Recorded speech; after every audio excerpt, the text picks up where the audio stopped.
You're listening to the Hayek Program podcast. This podcast includes audio from lectures, interviews, and discussions from scholars and visitors of the F.A. Hayek Program for Advanced Study in Philosophy, Politics, and Economics at the Mercatus Center at George Mason University. To learn more about the Hayek Program, visit hayek.mercatus.org. To learn about graduate student fellowship opportunities with the Mercatus Center at George Mason University for students at Mason as well as at universities across the globe, please visit students.mercatus.org. Hi, I'm Pete Boettke. I'm the director of the F.A. Hayek Program for Advanced Study in Philosophy, Politics, and Economics at the Mercatus Center and also in the Department of Economics here at George Mason University. Today I'm speaking with Mario Rizzo of New York University. Today is February 27th, 2016. Hello, Mario. Hi, how are you, Pete? Mario, to get things started, I would like you to talk a little bit about the new initiatives that you're doing at NYU with respect to both the Classical Liberal Institute at the law school as well as the Austrian economics program in the economics department. All right, let me start with the Classical Liberal Institute. For quite a number of years, I was teaching a course in a seminar in classical liberalism at the law school, but it was just a basically isolated kind of thing. But then what also happened about 10, 12 years ago is that the students at the law school, quite on their own, without any consultation or help from me, established a journal called the NYU Journal of Law and Liberty. It's a student-organized journal, as most law journals are, and the law school subsidizes its publication. And so then for a number of years we had the journal and we had my course. And then Richard Epstein came for a number of years as a visiting professor at the law school. And then a transition occurred when Richard accepted a full-time position at the law school, basically retiring more or less from his Chicago position. And so at that point, I suggested to Richard, hey, shouldn't we start a program of some sort? And we have the elements here of a program, and he thought it was a good idea. And so largely because of his initiative, he got a rather large grant from an anonymous donor, and we established the Classical Liberal Institute. And we've been in existence now for just really about 3 years. And the purpose of the Institute is to promote classical liberalism in the legal context, law school context, starting with NYU, and now we have this plan or idea of moving out beyond NYU to establish cooperative ventures with professors and institutes at other places and other universities, and that's an important part of our mission. And so that's basically law-oriented, although, as everyone knows, Richard's own research and my own as well have a lot of economic content. So when we say it's basically a law institute, it's really a law and economics institute, practically speaking. Okay, so that's the basic idea of the Classical Liberal Institute. Before I go on to the Austrian program, if you have any other questions. Well, I was wondering if maybe you could tell our listeners a little bit about some of the conferences. I know you ran one on the Magna Carta recently. You have some coming up having to do with tech entrepreneurs. They seem very, very fascinating conferences that you're running, and the publications that come out of that, and that as a strategy of what you're trying to get your spread your ideas or whatnot. Yeah, we've had a conference. I guess our one of the first major, if not the first major conference, was one on the ends of capitalism, which probably wasn't the best title in the world, but it was a very general conference on different aspects of capitalism, income inequality, the moral foundations, externalities, a whole swathe of issues. And but basically our decisions about what conferences to run, as Richard says, are opportunistic in the good sense of the word.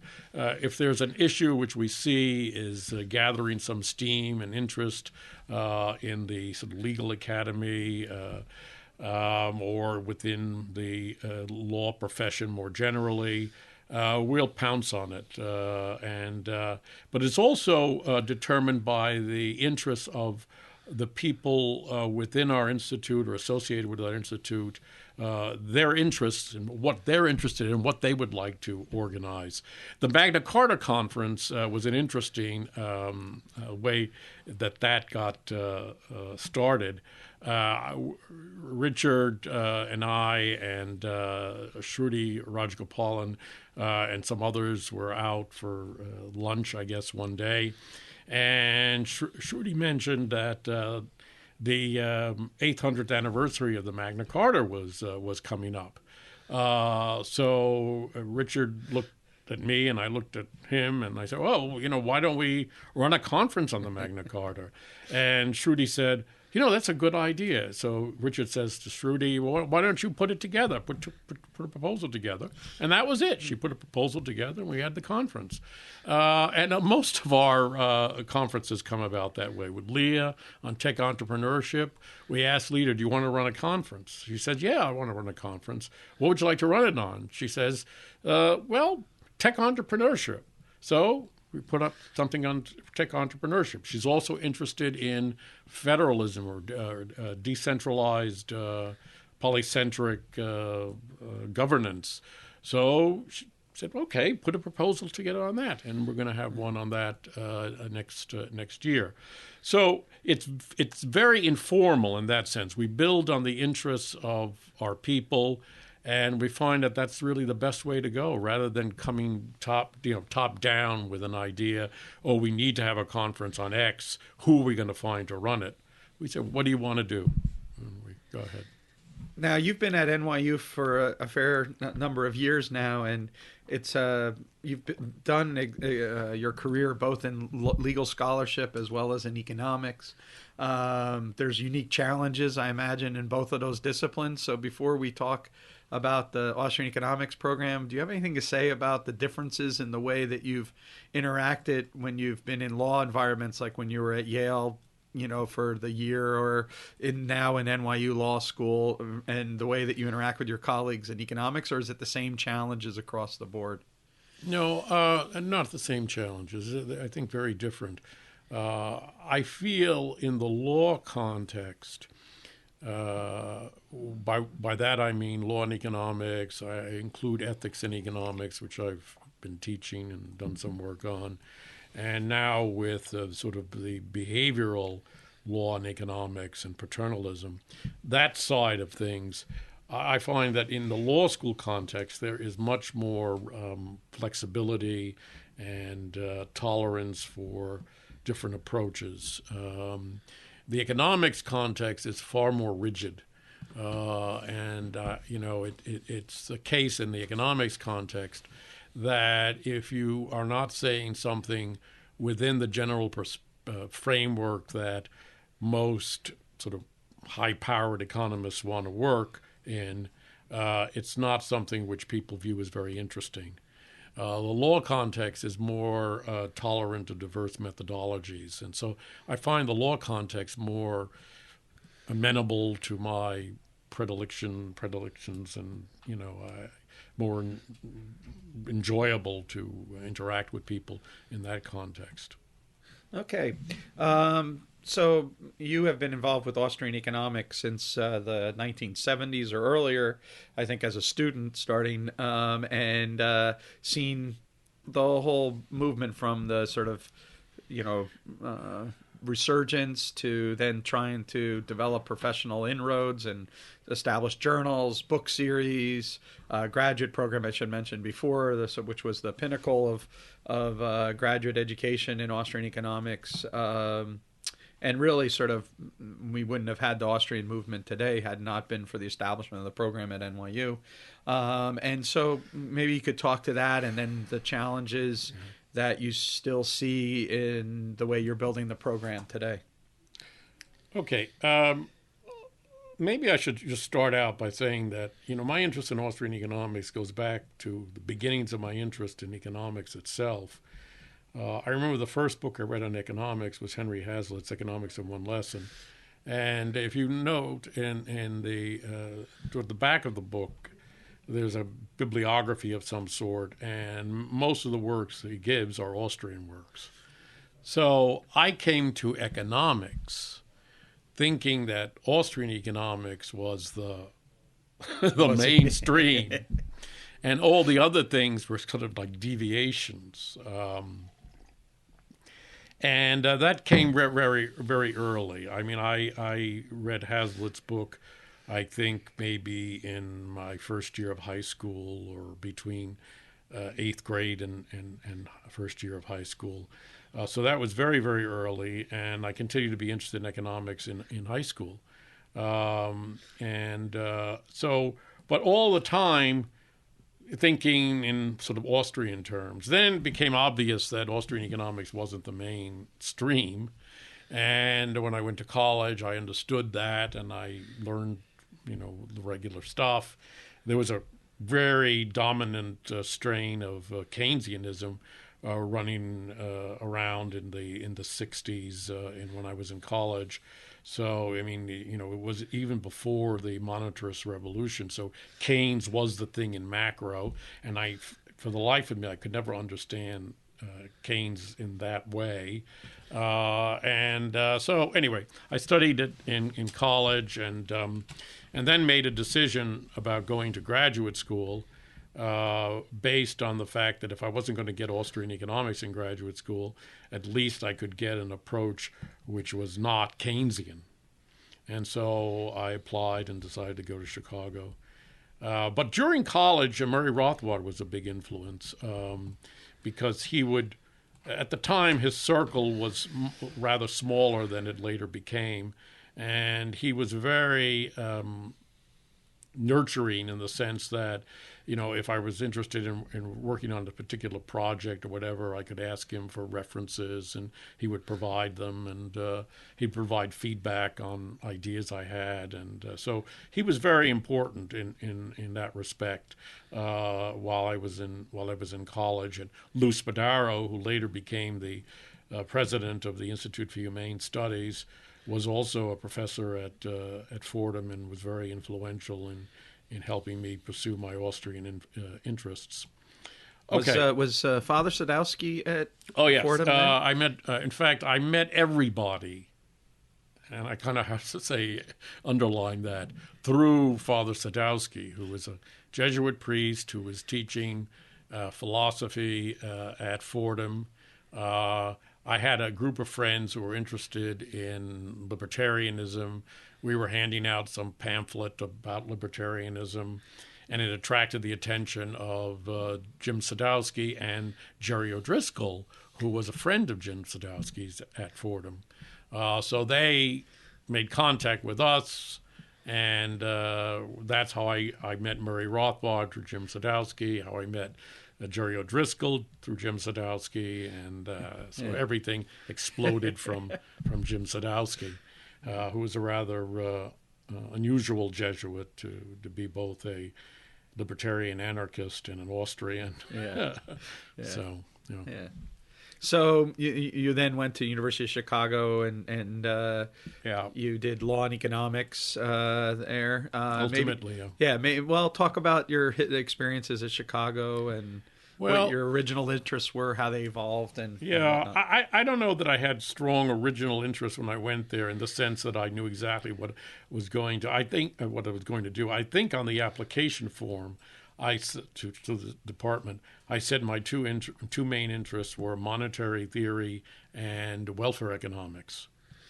I think I put the welfare economics down because of the normative aspects of welfare economics, and that kind of captured my sort of philosophical interest, but that was the way to say it in terms of recognizable fields, right. Welfare economics. So I didn't study either when I was there, either welfare economics or monetary theory particularly. I mean, I took the course with Friedman.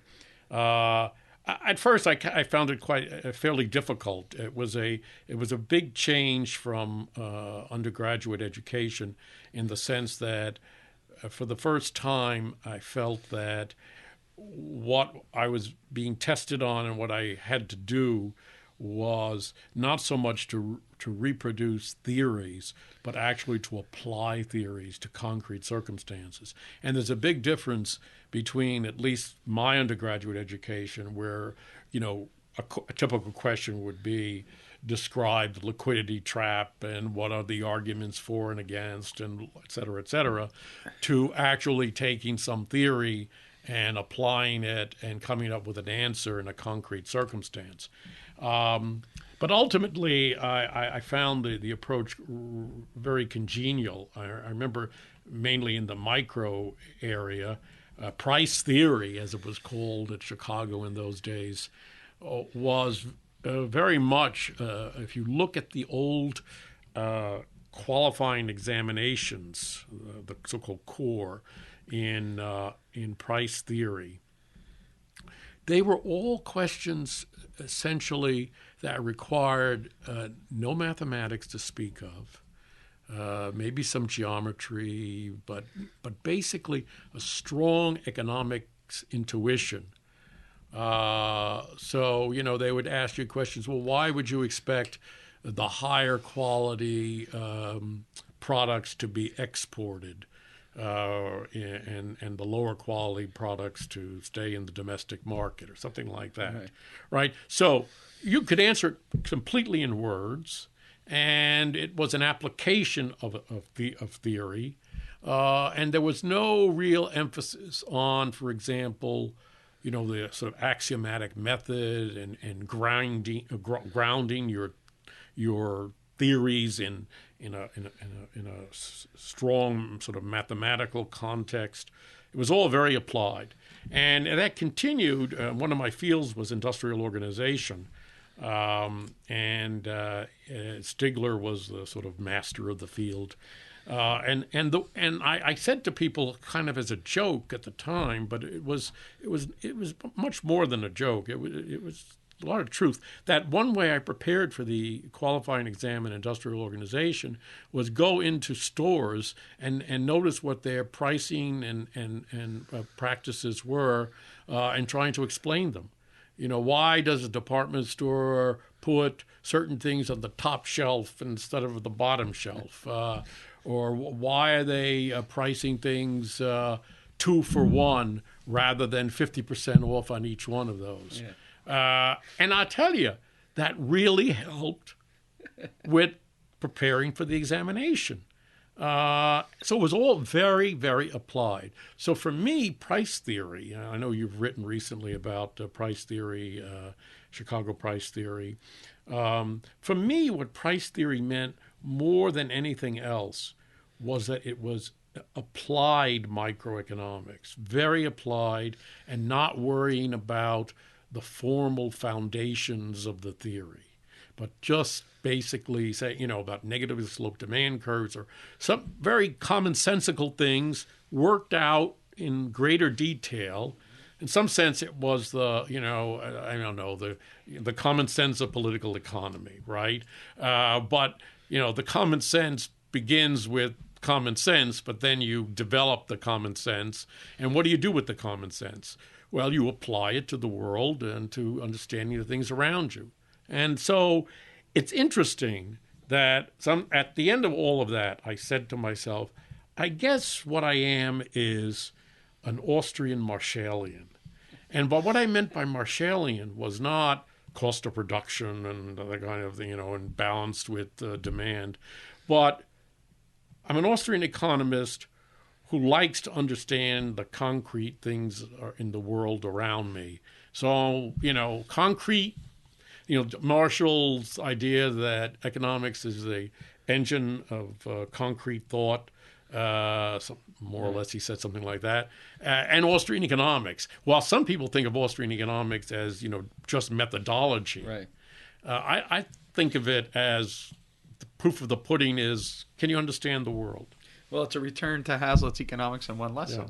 because that's how that whole book is written, right? It's basic Right. principles and then applied Right. to the idea. Right. It's interesting. Did you have a sense at that time that besides the macro sort of and money kind of discussions, that the way price theory was taught in a more general sense, that it more or less conformed to the Chicago way of doing things at that time than, say, the MIT way of doing it? Or was it already the case that you could see the axiomatic kind of approach at Chicago? Not necessarily at Chicago, but other schools that you might have run into. Well, you were at an elite school, you would have run into other, at the AA meetings or things like that. Well, I did get a sense. I mean, my preparation at Fordham, I say, was largely learning theories and what the arguments for and against were. Okay? It wasn't very applied, really. But neither was it highly mathematical. It was mainly a kind of, almost like what today we might call history of thought, only it was applied to the contemporary theories. But, however, I took my microeconomics, both principles and intermediate, for a number of reasons, not at Fordham, but at Columbia. I took principles of microeconomics at Columbia with C. Lowell Harris and used his textbook. And then I took intermediate microeconomics. I've forgotten who the teacher was at Columbia also, using a book called by, I think, a man named Watson, called Price Theory and Its Uses. So both of those courses, especially the intermediate one, was kind of applied price theory. So even at Columbia, I got from those courses kind of an applied sort of, and it was called Price Theory and Its Uses. So it was an interesting thing. Once I got to Chicago, I recognized that people at other schools were doing it differently. But we, meaning me, my fellow students and the faculty, we had a kind of superiority complex or something. We said, well, okay, they do it differently, but we do it right. Right. And so, I knew they were doing all this math stuff there, but we sort of, the attitude was, well, how's that going to help you explain why they price 50% or they price a 2-for-1 rather than 50% off each. That doesn't help you with that, right, to know that preferences need to be transitive or something like that. Right. So, but by the time I was ready to graduate, I took a look at some of the core exams in price theory then, and they were becoming a little bit more formal, but formal a la Becker, not formal a la, MIT formal. So things were changing. The real change that happened, I think, was when Lucas came. But I had already finished all my macro stuff, so I didn't really take any courses with Lucas. But then I also looked at the macro qualifying exam post-Lucas, and things were much more mathematical at that point. Price theory hadn't caught up with the math of the macro, but it was clearly moving that direction. I'm not sure what the situation is today. So now you moved to New York University after finishing at Chicago, and joined the Austrian economics program that was just beginning there, and have taught there throughout your career. Can you discuss that transition and also the excitement, the frustrations over the years, and renewed excitement? Well, I originally, I was applying for jobs in the 1976-77, I believe, or was it 75-76? Yeah, I think it was the 75-76 season. So for a job that would begin in 76-77. Yeah. Okay. I may be wrong, but in any event, I think that's right.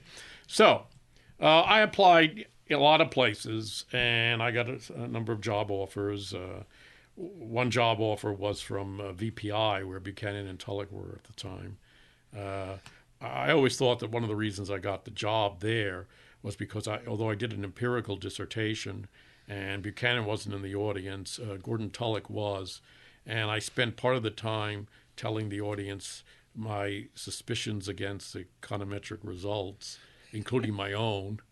And Gordon Tulloch thought that was so terrific that I basically got the job on the spot.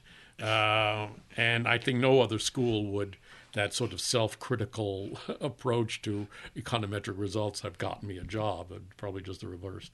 But in any event, but late in the season, I got a call from Israel Kirzner that said, in which he said that if we could raise money to bring you here to NYU for a postdoctoral fellowship, would you accept it, or would you be inclined to accept it? Would you treat it seriously, et cetera?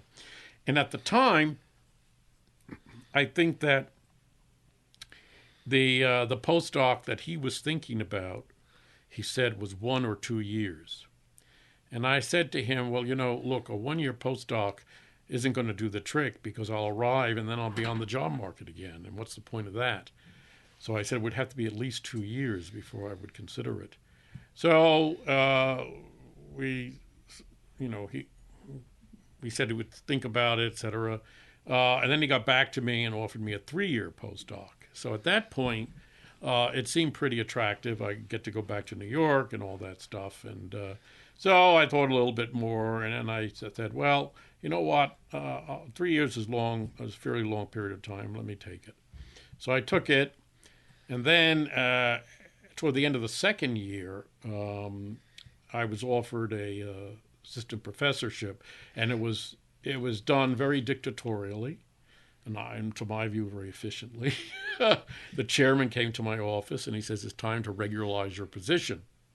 And I said, oh.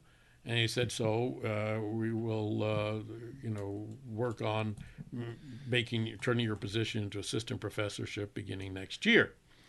So I said, oh. And I said, what's the salary going to be? And he told me, and it was something ridiculously, by today's standards, low thing. And it turns out at the time there were tax advantages to being a postdoctoral fellow. So actually, my after-tax income would have gone down as an assistant professor. And so as myopic as I was then, youthful myopia, I thought, oh, well, I'm not going to do this and take a pay cut. Why do I have to be an assistant professor? What's the big deal about being an assistant professor? Not thinking, so much about my future, thinking about the after-tax income. Yeah. Anyway, I was persuaded that would be foolish. And so it was regularized, and I became an assistant professor.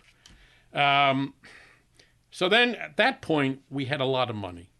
Kirzner had raised maybe $400,000, which along about 1976, 77, he had raised that money plus more. So, by today's standards, by today's purchasing power, it was a hell of a lot of money.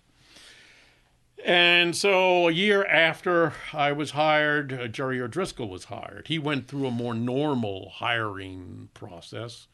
But he was hired.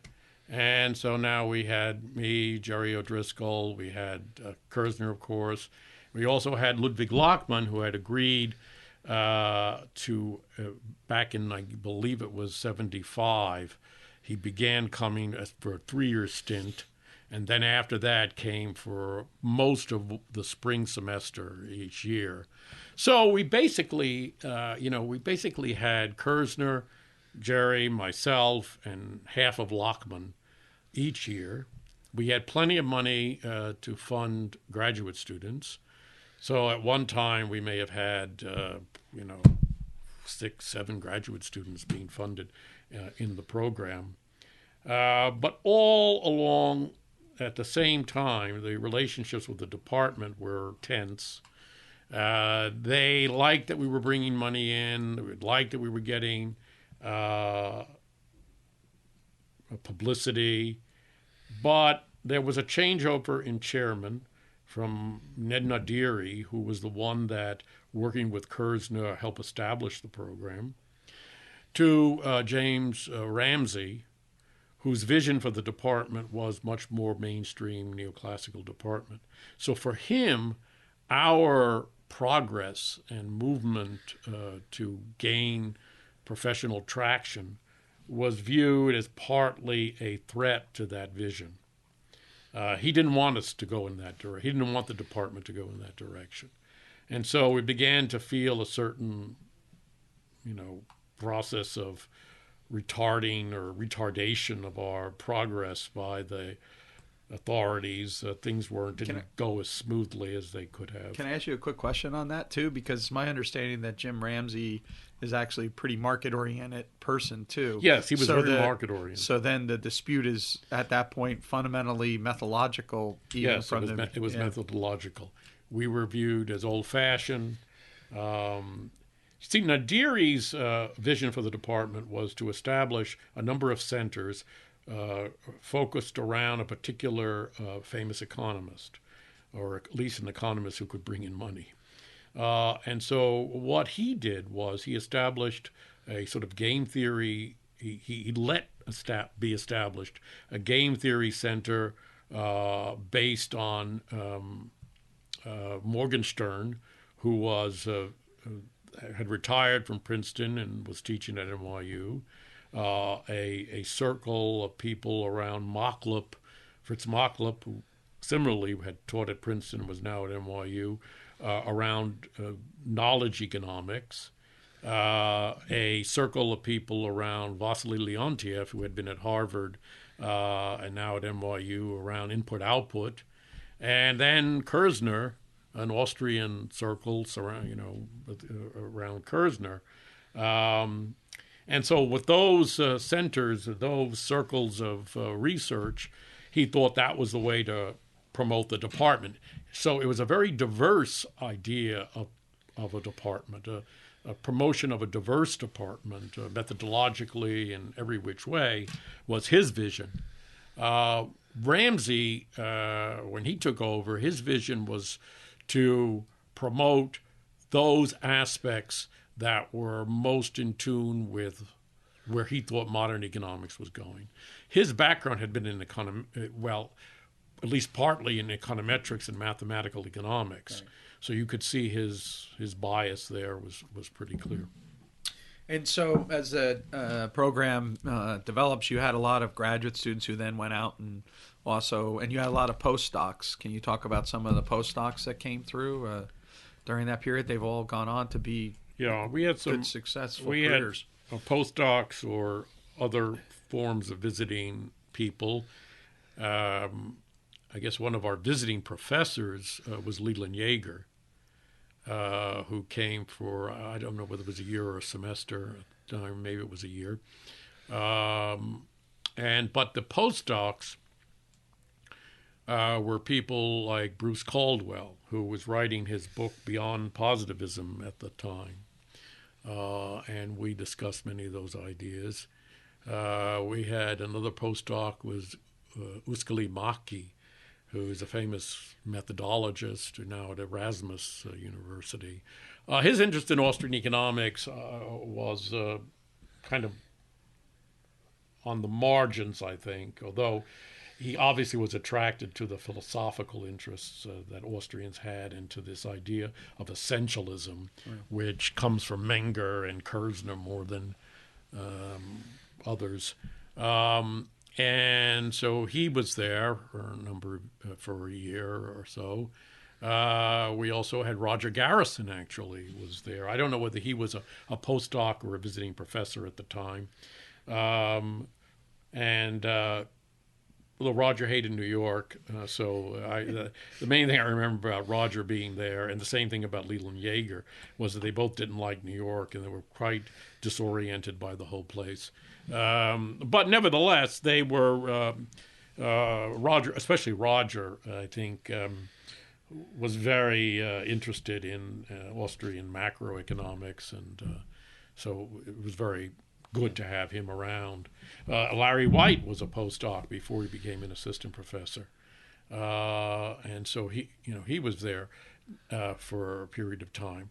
I've actually forgotten. Were you a postdoc before you were assistant? No, you came in as assistant professor. But I was laughing when you were talking about Garrison, because when Roger found out that I had the offer to be an assistant professor there, he contacted me and told me that Kerzner asked him when he was I think he was a postdoc there, but asked him how they could improve their program, and he said to Kerzner, "Make it non-residential." Yeah. So I remember, that. But for a kid from New Jersey like me, going to NYU was like a dream come true. So I didn't agree with him on the non-residential aspect. I want to go back a little bit and just ask you a question, because I think it's an interesting contrast. Because Ludwig Lochmann, who was a regular, he often contrasted the Austrians with what he called the neo-Ricardians, and to a large extent, those were Chicago kind of people. And as someone who had just come out of the Chicago tradition and then bumping intellectual heads with Lochmann, I guess I'm trying to recreate those initial reactions that you might have had to hearing Lochmann's ideas. Because I came to these ideas after you had already been influenced to some extent by Lochmann. So I was wondering about that initial clash, if there was one, or how you viewed that. Well, I have to say, initially, Lochmann was seemed to be coming from a place that I wasn't very familiar with. And the idea that the Chicago school was a kind of neo-Ricardian school took me a while to understand what he was meaning. I mean, I came away thinking the Chicago school was, at least in microeconomics, kind of a Marshallian school. And, the idea was that Marshall took Ricardo and he kind of infused it with some of the lessons of the marginal revolution. So Marshall was no pure Ricardian. Right. Marshall was some sort of hybrid. And that is what I, thought of the Chicago school. Lochmann was obviously thinking that Marshall's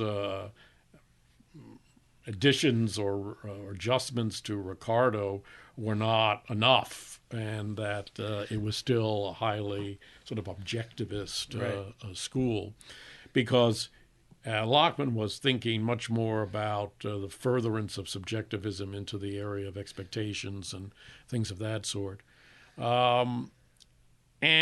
But he did open the door to a lot of issues and controversies that I wasn't really familiar with. I wasn't really even familiar with the Cambridge controversies on capital, because it never was mentioned at Chicago that there were controversies about capital.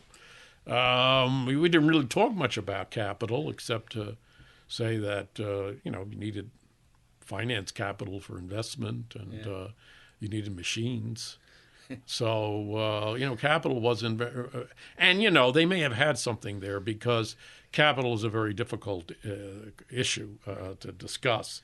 But nevertheless, it presented all of that. And little by little, I realized that there was a lot to what he was saying. But it wasn't a quick process. I mean, there was a certain resistance on my part, because, here comes this strange guy who's trying to undo what I had spent all those years learning. Yeah. And even the version of Austrian economics that I had learned, which was, a lot of it came from Rothbard at my early stage. And Rothbard is not the most, if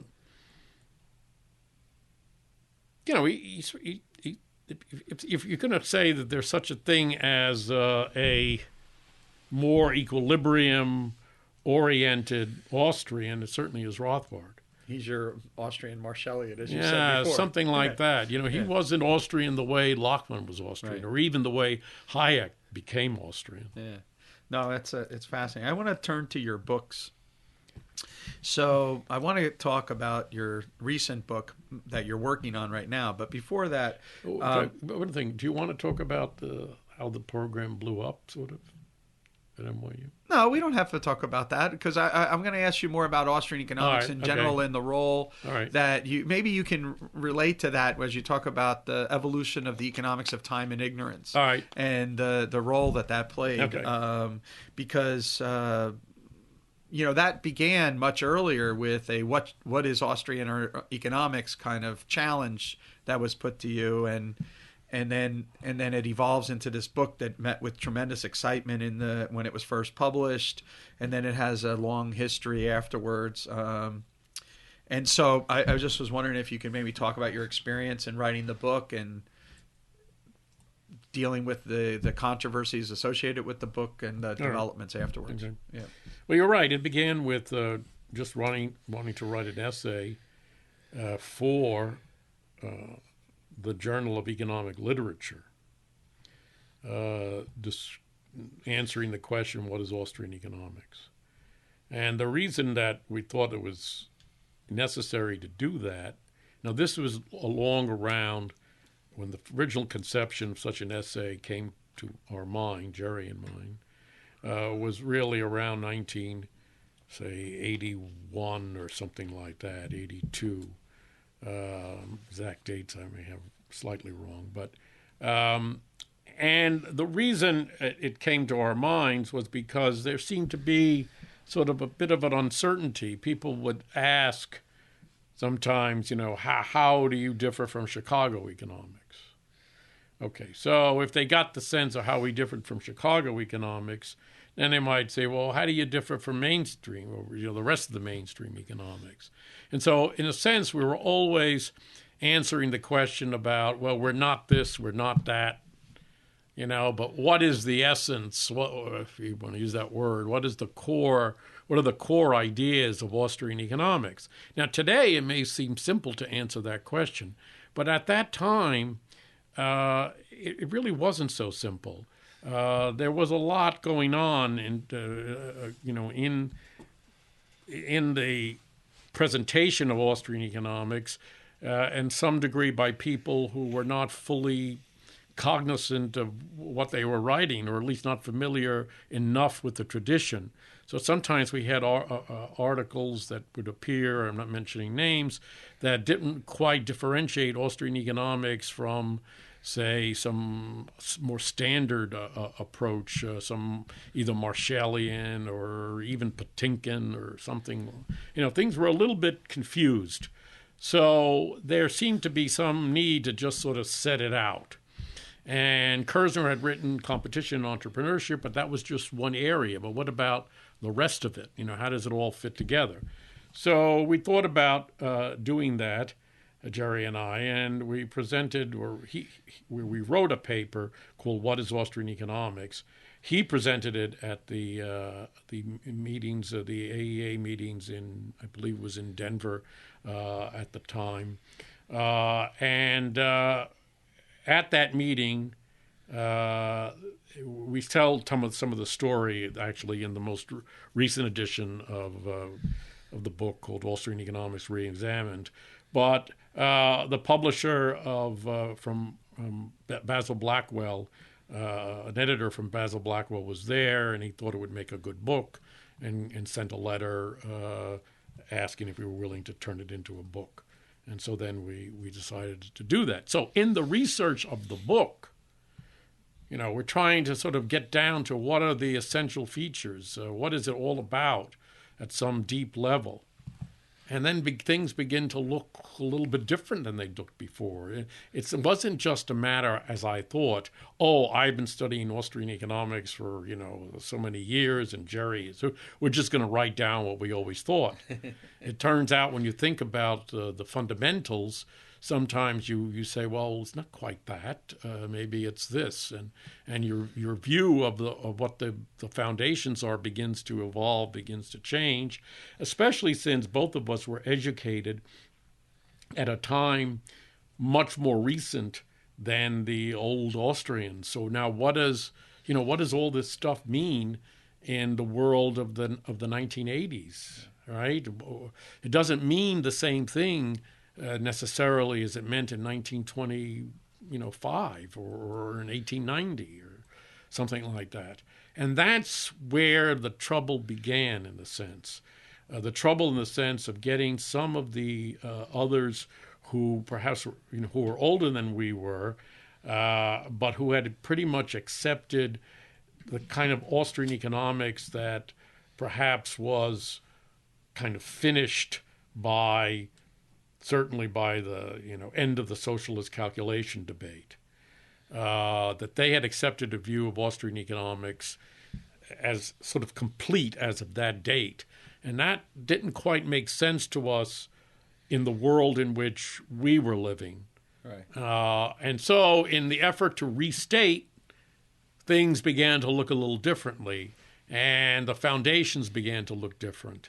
And that effort to then present those foundations seemed controversial and highly irregular to many people.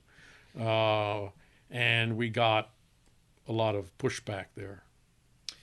But you also generated a lot of excitement as well. I mean, there's a lot of young people who were very excited. The program here at George Mason, who was one of your students, Don Lavoie, and another one of your students, Rich Fink, had moved down here. And Jack High, I guess, had been a visiting student at NYU at an earlier time, though he got his PhD from UCLA. And Karen Vaughn, who had been back, they started this program down here. And, of course, the program here benefited from the fact that Buchanan and Tulloch had moved. We're doing the Buchanan archives right now, and we just came across some correspondence that Buchanan had with Moses Abramowitz about your what is Austrian economics paper for the JEL, and him advocating that they should be working with you and O'Driscoll to get that paper. Yeah, I didn't know that. Yeah, so we just learned that. That's kind of interesting. Nice. And so there kind of became a legitimacy about Austrian economics here, and then a decided excitement about wanting to go forward. As Buchanan always liked to say, two things: dare to be different, and onward and upward. Never backward looking, always onward. And I think the economics of time and ignorance received that kind of reception, here. And opened up those ideas about the marrying of law and economics, public choice, Austrian economics, new institutionalism, that kind of stuff. And so there was a kind of a general excitement about kind of new ideas at that time. Yeah. See, the book, in some way, came out at the right time because the mixture. Some people might say mongrelization, but the mixture of ideas was going to happen anyway. And the reason it was going to happen anyway is because, first of all, Lockman's influence. I mean, Lockman had a tremendous influence, largely because I think of his obvious intelligence, scholarship, and relentless arguing his point. But also, when you think about it, I was educated at Chicago, so I'm getting some, Marshallian heresies are coming into my head. Jerry was educated at UCLA, getting this Leyenhoffed, Alschian perspective in his head. Then, when the program begins at George Mason, you've got Buchanan down here, putting public choice ideas in the people who were, predisposed to Austrian economics down here. Then you get Lavoie, who partly influenced by Lockman, but also on his own, coming up with things from Gadamer and others, and those things are getting mixed in. And then I have to say, jumping ahead, I think that you performed an important function with your idea about empirical case studies and thick explanations. Because one of the problems that Austrians had, for a long time, was this idea that we didn't believe in empirical research. Yeah. And the problem was that empirical research was identified with sort of traditional econometric research, which are very kind of formalistic explanations. But there is empirical research that's every bit as empirical, but is not that. Right. And I think that was an important gap to fill. So all of these things, the law and economics stuff, all kind of mixing together, I think was alarming to some older or more conservative, let's call them that, more conservative Austrians. All these ideas mixing together the purity of the Austrian framework. But I think that was necessary. If you think, obviously the listeners to this don't know exactly what we just have been hearing here at this conference, but I was just looking at listening to Koppel's speech and also looking at the program, that this is a very different advanced Austrian seminar than the ones we used to have at FEE and the ones that we had prior to that. At Denver. Those were more, here's the received wisdom advanced Austrian economics seminar. Here, it looks like a living tradition. New stuff is coming in. Koppel's working with a biologist. Since when do Austrians work with biologists? It's funny that you mentioned that. Bruce Caldwell in his talk mentioned about how he went to the Austrian seminar in Boulder, Colorado. And many years ago, I used to have all the syllabuses from all the different Austrian seminars.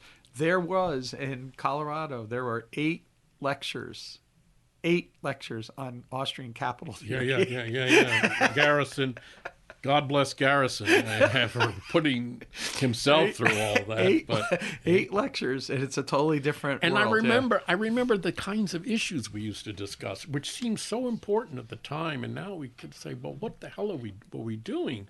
Is, for example, time preference or productivity and the rate of interest, on and on and on about that, and slight nuances making all the difference in the world. And maybe that's important, but it's certainly not as important as a living research program. Right. And cost of and then the analogous one, cost of production versus demand. Right. That's analogous to time preference and productivity. So all of those things talking about that. I remember you go back even earlier, the action axiom, empirical or a priori. So we've come a long way.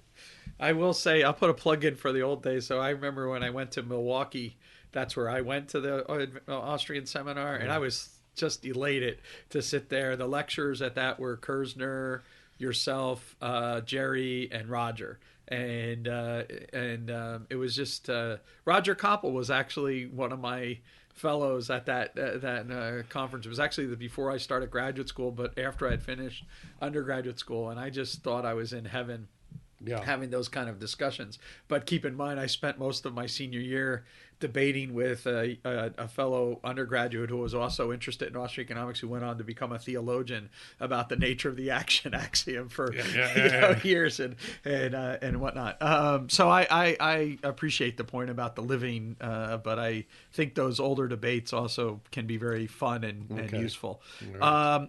Let's talk about your recent research, and in particular what your book is that you're doing, and also what you're going to be talking about here.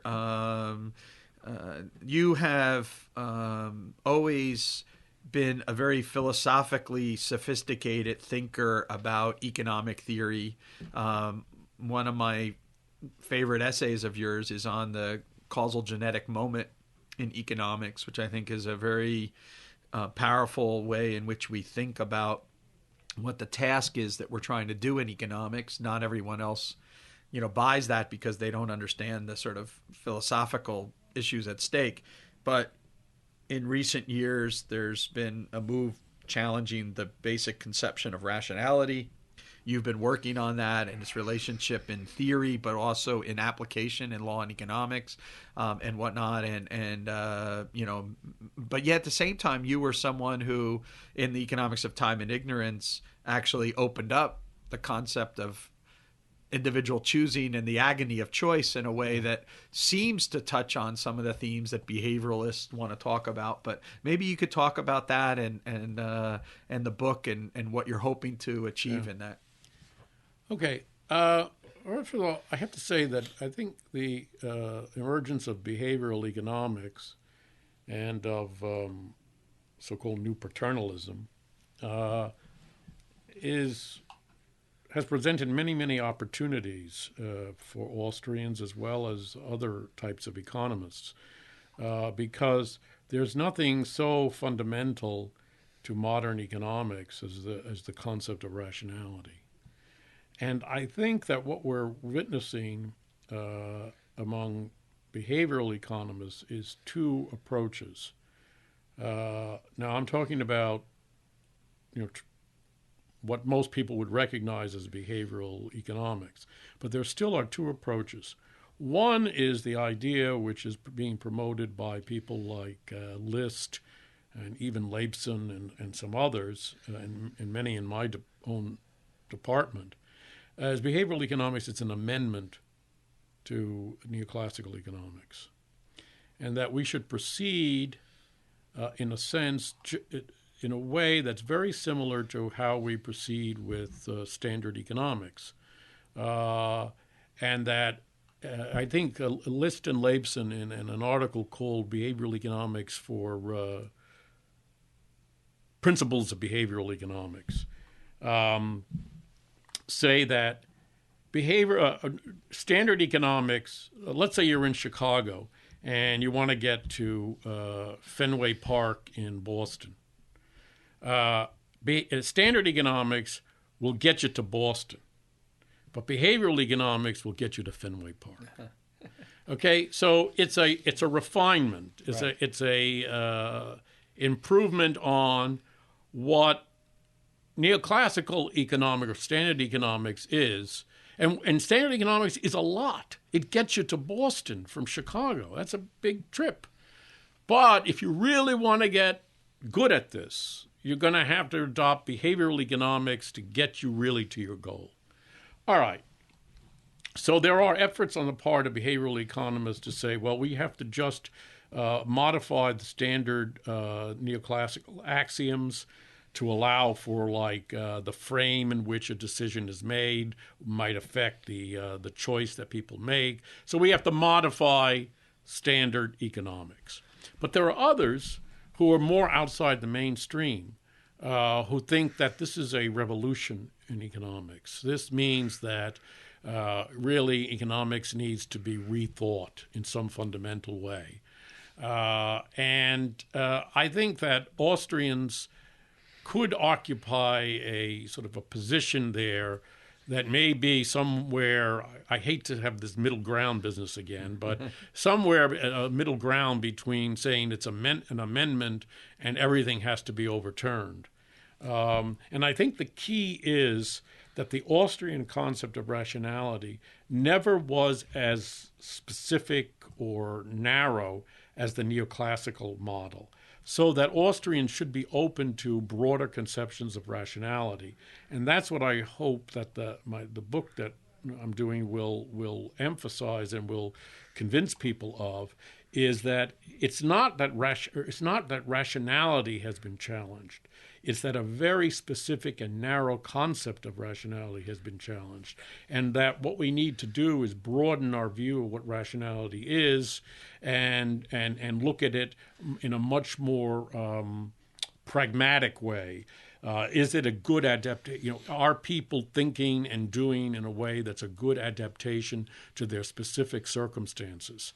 And I think the work of Gigerenzer is very much in that direction, and is a good kind of behavioral economics, which can, in a way, supplement Austrian economics in a productive way. So maybe rather than Austrian Marshallian, you've now evolved into an Austrian behavioralist, or at least an Austrian ecological rationality. It's something like that. Well, thank you very much, Mario. All right, best of luck with you in the book and the projects. That's great.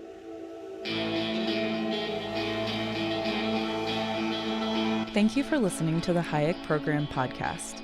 To learn more about the research, scholars, and work of the Hayek Program, visit hayek.mercatus.org. For more information about graduate student fellowship opportunities for students at Mason as well as at universities across the globe, please visit students.mercatus.org. We hope you recommend students to our programs or consider applying yourself.